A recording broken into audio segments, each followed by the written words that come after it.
దయచేసి న్యూస్ లోకి వెళ్లే ముందు ఈ వీడియోని లైక్ చేయండి, ఛానల్ ని సబ్స్క్రైబ్ చేసుకొని చూడండి. ఈ వార్త చూడరా, ఇది పరిస్థితి. కాంగ్రెస్ సర్కారు పుణ్యమా అని యూరియా కోసం రైతులు నిద్రాహారాలు మాని తిరుగుతున్నారు. ఇట్లా మహిళామూర్తి ఇంకో ఇక్కడ పిఎస్సిఎస్ సెంటర్ దగ్గర ఇట్లా రేషన్ కార్డులు పెట్టినట్టుంది. పెడితే ఈ ఎక్కడ లైన్ పోతుందో, ఎక్కడ యూరియా బస్తాలు రావో, ఎక్కడ నా పంట ఆగమైపోతుంది అని చెప్పేసి ఆ తల్లి ఆన్నే వండుకునేది. రేవంత్ అన్న ఇందిరమ్మ రాజ్యం ప్రజల పండుగ. ఇగో పండుగ నాశనగాలని నీకు పాపం ఆసిఫాబాద్ జిల్లా నుంచి పాదయాత్రలోకి వచ్చిన ఆ పేదోళ్ళ బిడ్డలు ఎత్తుకపోతుంది. ఇప్పుడు ఈడ రైతుల గోస తప్ప నువ్వు ఏం పరిస్థితి లేదు. రైతులు ఎట్లా గోస పెట్టాలి అని ఒక పథకం తెలుసుకుంటూ దాని ప్రకారంగా గోస పెడతాను. అంత అనుభవిస్తావు రేవంత్ అన్న. నువ్వు ఖచ్చితంగా అనుభవించే రోజు వస్తుంది. మురుస్తున్నావు నువ్వు అట్లా. రాత్రి నుంచే ఎరువుల దుకాణాల వద్ద పడిగాపులు కాస్తున్నారు. సిద్దిపేట జిల్లా అక్కన్నపేట మండల కేంద్రంలోని సింగిల్ విండో ఎరువుల షాపు వద్ద శుక్రవారం ఉదయం కనిపించిన దృశ్యం ఇది. దుకాణం చేయడానికి ముందే పాస్బుక్ జిరాక్స్ కాపీలు వరుసలో పెట్టి అక్కడే దించిన ఓ మహిళా రైతు. ఎందుకంటే ఇది ఏ జిల్లా? సిద్దిపేట జిల్లా. సిద్దిపేట ఎమ్మెల్యే హరీష్ రావు గారు నిన్న మొన్న రైతులతో మాట్లాడుతూ ఎరువుల కోసం తెచ్చుకునే ప్రయత్నం చేసింది. సారు, మీ ప్రభుత్వం ఉన్నప్పుడు ఎరువులు వద్దంటే ఇచ్చారు సారు, ఈ రాజ్యం పాడు కానీ కాంగ్రెస్ రాజ్యానికి ఓటేసినాం సారు, మా నోట్ల మన్ను కొట్టిరు సార్ అని ఏడుస్తారు. వాళ్ళ ఏడుపులు ఇవ్వడానికి ఈ ప్రభుత్వం తెచ్చుకుంటే అయిపోయింది. దయచేసి రేవంత్ రెడ్డి గారు రైతాంగాన్ని ఇబ్బంది పెట్టకండి. ఎందుకు ఇంత దుర్మార్గంగా పెడుతూ అర్థం కావట్లేదు. అవసరం కాలం మీద పడ్డా తప్పు లేదు, ఎందుకంటే మనం తప్పు చేసాం కదా.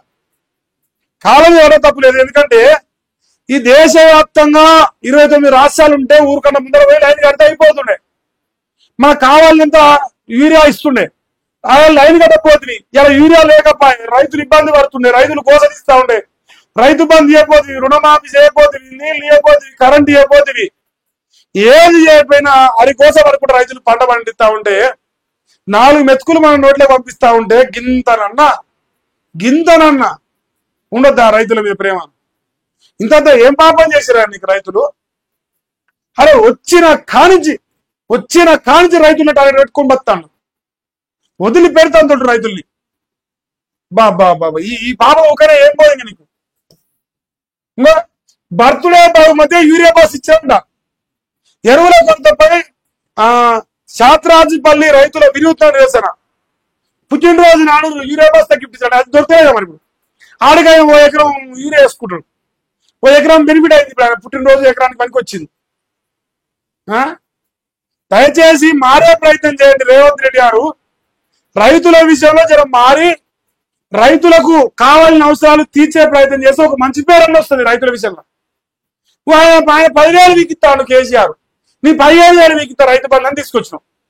వాళ్ళు నిండా ముంచి బజార్ల ఆగం చేసి కూర్చున్న వాళ్ళని ఏమన్నా పుణ్యమా? వాళ్ళ ఏడుపులు తప్ప, వాళ్ళ కోస తప్ప వాళ్ళకి ఏం కనిపిస్తలేదు.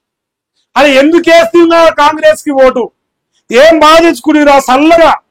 ఇంకో ఇట్లా ఇతరం పెట్టక ముందుకే చిలకల పడి టాటర్లు దుంతురాగానే రైతు బంధు పడి అటు పోయాడు అడగా, మళ్ళీ పంట వేద్దాం, మళ్ళీ వరి నాటేద్దాం అనుకోగానే మళ్ళీ ఎమ్మటే రైతు బంధు పడింది. వద్దంటే రైతు బంధు వేసింది కేసీఆర్. పాపం ధర్మాత్ముడు. నీ నాశనం కాలం నువ్వు వచ్చిన వాళ్ళని ఇట్లా మట్టి కొట్టి కూర్చున్నావు. ఏది లేదు. కేసీఆర్ కి పాలధారలతో చేశారు రైతులు, పాలధారలు పోసారు, పాలాభిషేకాలు చేశారు. నీకు రక్తాభిషేకం చేశారు. వాళ్ళ కడుపుల నుంచి రక్తం పీడుస్తాను కదా రోజంత సంపి బొందలేస్తాను రైతులకి. అంతే. పుట్టినరోజు నాడు మరి అట్టించారంట. ఇంకా ఇప్పటికీ రాళ్ళ మట్టి పూలు 530 అప్పుల బాధతో రైతు ఆత్మహత్య చేసుకుని పంటలు పండగ మనస్తాపం. సిద్దిపేట జిల్లా కాసారంలో ఘటన జరిగిందట. 537 కేసుల్లో రేవంత్ రెడ్డి గారు ఏ ముద్దాయి. రైతుల సాగులకు కారణమైన దుర్మార్గుడు రేవంత్ రెడ్డి తెలంగాణ రాష్ట్రంలో ఉన్నాడు. ప్రజలందరూ చూస్తా ఉన్నారు. ఎందుకు ఇంత దుర్మార్గంగా రేవంత్ రెడ్డి వ్యవహరిస్తూ అర్థం కావట్లే. సో దయచేసి రేవంత్ రెడ్డి గారు మీ వ్యవహార శైలి మార్చుకోండి. ప్రజల్ని మోసం చేయకండి, ప్రజల్ని ఇబ్బంది పెట్టకండి. ఆ రైతులు రోజు రోజు వాళ్ళ చావులు చూస్తా ఉంటే గుండె తరుక్కపోతా ఉంది రైతు బిడ్డలం కాబట్టి. మా నాయన సాధారణ రైతు అని చెప్పుకు తిరుగుతుంది దొంగ మాటలు. మరి ఏమన్నా ఫాయిదా ఉంటే రైతులకు ఒక్కటి రెండు మూడు వార్తలు రైతుల గురించి రెండు చేతులు పెడితే దండం పెడతాం. దయచేసి రైతుల్ని గోసపెట్టకు, రైతుల్ని బాధపెట్టకు. రైతుల మరణాలు ఈ రాష్ట్రంలో వద్దని కోరుకుంటా ఉన్నా. కేసీఆర్ ఉన్నప్పుడు రైతు అనేటోడు ఎవరన్నా ప్రమాదవశాత్తు చనిపోయినా లేదు వాళ్ళు నష్టపోయి చనిపోయినా 5 లక్షల రూపాయలు 10 రోజులకే గుంట భూమి ఒక గుంట భూమి ఉన్న వ్యవసాయ భూమి ఉన్న ప్రతి రైతుకి 5 లక్షల రూపాయలు కేసీఆర్ వేసింది. రైతు బీమా అది 75 రోజులు 530 మందికి రైతు బీమా ఇచ్చినా అసలు దాని ప్రశ్నే ఉండదు మా దగ్గర. అది మా యొక్క వ్యవహార శైలి. ఏం చేద్దాం? ఏంది ఫ్లోరైడ్ ముప్పు తెలంగాణకు ముంచుకొస్తున్న ప్రమాదం అట. ఇంకా తెలంగాణకు ఫ్లోరైడ్ ముప్పు ముంచుకొస్తున్నది. భూగర్భ జలాలను ఎడాపెడా తోడుతుండడమే ఇందుకు కారణమని తెలిసింది. సెంట్రల్ గ్రౌండ్ వాటర్ బోర్డు వెల్లడించిన వార్షిక గ్రౌండ్ వాటర్ క్వాలిటీ రిపోర్ట్ 2024లో ఈ విషయం వెల్లడైంది. తాగునీరు, వ్యవసాయ ప్రయోజనాల కోసం ఉపయోగించే భూగర్భ జలాల నాణ్యతను పరిశీలించేందుకు వాటిలో విషతుల్య మూలకాల గాఢతల హెచ్చు తగ్గులను అంచనా వేసేందుకు central ground water board standards operating procedure ని అనుసరించి ప్రామాణిక పద్ధతిలో దేశవ్యాప్తంగా భూగర్భ జల నాణ్యత పరీక్షలను ప్రతి సంవత్సరం నిర్వహిస్తుంది. అందుకు అనుగుణంగా ఋతుపవనాలకు ముందు, ఋతుపవనాల తర్వాత భూగర్భ జల నమూనాలు సేకరిస్తే నీళ్ళలో fluoride, nitrate, iron, uranium, sodium, arsenic తదితర భౌతిక రసాయన పారామితులు నియమిత గాఢతలు ఉన్నాయా లేదా అనేది విశ్లేషిస్తున్నది. వీటన్నిటికీ క్రోడీకరించి వార్షిక నీటి నాణ్యత నివేదిక విడుదల చేస్తుంది. అందులో భాగంగా మే 2023లో 15,259 పర్యవేక్షణ కేంద్రాల నుంచి భూగర్భ జల నమూనాలను సిడబ్ల్యూడి సేకరించింది. భూగర్భ జల నాణ్యతపై ఋతుపవనాలు అని చెప్పేసి తెలంగాణ రాష్ట్ర వ్యాప్తంగా ఋతుపవనాల దెబ్బ అంటారుగా.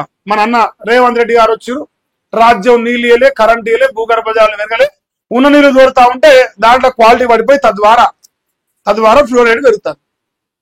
అందుకే డీటెయిల్ గా మా నల్గొండ జిల్లా బిడ్డలకి ఎరక, మరీ ముఖ్యంగా మా మునుగోడు ప్రజలకి ఎరక ఫ్లోరైడ్ బాధ ఏ రకంగా ఉంటుంది. అందుకే నేను అంత డీటెయిల్ గా చదివే ప్రయత్నం చేసిన. 28 జిల్లాల్లో సాధారణం కంటే అధికంగా ఫ్లోరైడ్ ఉంటా. గ్రౌండ్ వాటర్ క్వాలిటీ రిపోర్ట్ 2024 వెల్లడి. భూగర్భ జలాలను మితిమీరి తోడలే కారణం అంటారు. రాష్ట్రంలో పెరుగుతున్న ఎరువుల వినియోగం ఫలితంగా నీళ్ళలో పెరుగుతున్న నైట్రేట్ మోతాదు. ఎరువులు పెరుగుతా ఉన్నాయి, నీళ్లు తగ్గుతా ఉన్నాయి. రెండు దిక్కులు నష్టమే జరుగుతుంది. సో ఎటువైనా భూమి ఖరాబ్ అవుతా ఉంది, గ్రౌండ్ వాటర్ ఖరాబ్ అవుతా ఉన్నాయి. మా రేవంత్ రెడ్డి గారు చెరువులు నింపలే, కుంటలు నింపలే, ఏది నింపలే, గాడి గుట్లు మాత్రం పట్టుకొచ్చింది. ఆ గాడి గుట్లు పట్టుకొని తిరిగితే ఇన్ని గోసలు వస్తాను. ఇందిరమ్మ రాజ్యం దీని పేరు. ఇందిరమ్మ ఇటువంటి పాపాలు చేసింది, మరి ఇందిరమ్మ రాజ్యాన్ని పెట్టాలి, తప్పలేదు. ఇక